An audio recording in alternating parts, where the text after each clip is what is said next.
as we wind up now,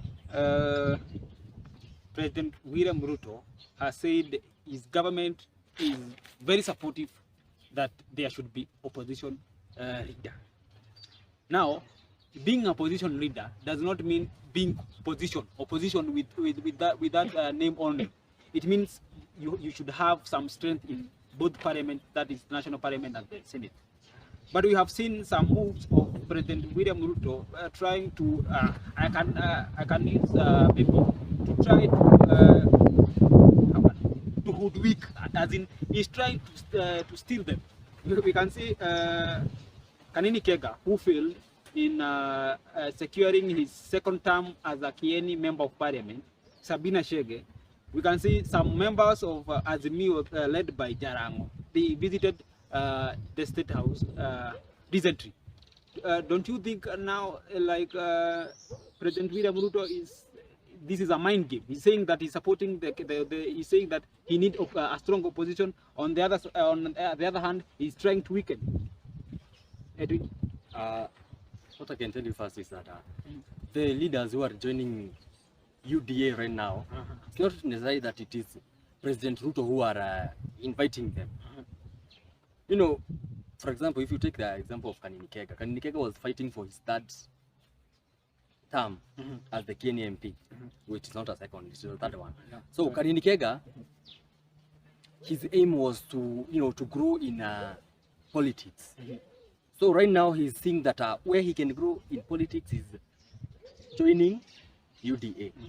Although he's serving as on East Africa member of parliament. Yeah, but he wanted to grow in the Kenyan politics. He wanted to be in a higher seat. Like his vision, I'm from Kenya, and I can tell you that Kanini Kega's vision was to become the governor of Geri sometime. And that's why he wanted to first grow in that position of an MP, and then now he can join the other. He can now vie for the other seats. But what I can tell you is that President Ruto is not trying to weaken the opposition. President Ruto is just trying to have a strong team that will help him to carry out his functions. And if we keep on appreciating the opposition, what the opposition is saying is right, the government will not have the power to carry out its functions right. Yes, the opposition is there. We have the ODM party is in the opposition. The other parties are still there in the opposition, and there are many. Sasa kumaanisha ati opposition imeisha ama imebakisha watu 10 ama watu wangapi? There are still a lot. So what President Ruto is doing is just trying to have a strong team. He feels that he needs a strong team to make him move forward and to move this country to a next level. Okay, Edwin, the handshake made the then Jubilee to be strong. It was Jubilee, Tangatanga, it was Kiereweke, it was Kiereweke and the ODM. Yeah, they came together to form a strong team in parliament. And you can see, just you have argued some minutes ago, that the handshake has brought some misery in Kenya because of maybe lack of good opposition. Yeah. Now, maybe if that situation repeats itself in a different way, don't you think maybe we can be on the second handshake? Maybe a situation where we don't have a good opposition. I don't think so, but what I think there is a rule that says that you should not quit the party or the coalition that voted you in office. So those people who are quitting, I think they will, I think they'll somehow lose it. I think there's a rule that says that you should not leave the political party that had sponsored you to the seat that you are. So that's one thing that they should know. But let me tell you, the handshake, it neutralized everything. There was no opposition at all. Opposition was from then it was called NASA, but now it neutralized completely. But this is not a handshake. They are just having their own opinions. They're supporting, others are leaving. They're changing their minds. Yeah, just changing their minds. Maybe for personal interest. Maybe for maybe for the interest of the place you come from, and you want to serve those people well. But I don't think that there is any way that the opposition will weaken in this country. Yeah, because you know, even the lyrics of Akina Kega, the opposition has been there for some 5 months and they have not been active. They have been voted in other areas and they have not been active. What they are doing is just they're just finding themselves and maybe preparing a way for their success in the future. Yeah, 2027. yeah, 2027. Okay, Sheila, on that point that some members are shifting from different political parties to Kenya Kwanza, maybe they are eyeing to have some seats in Kenya Kwanza.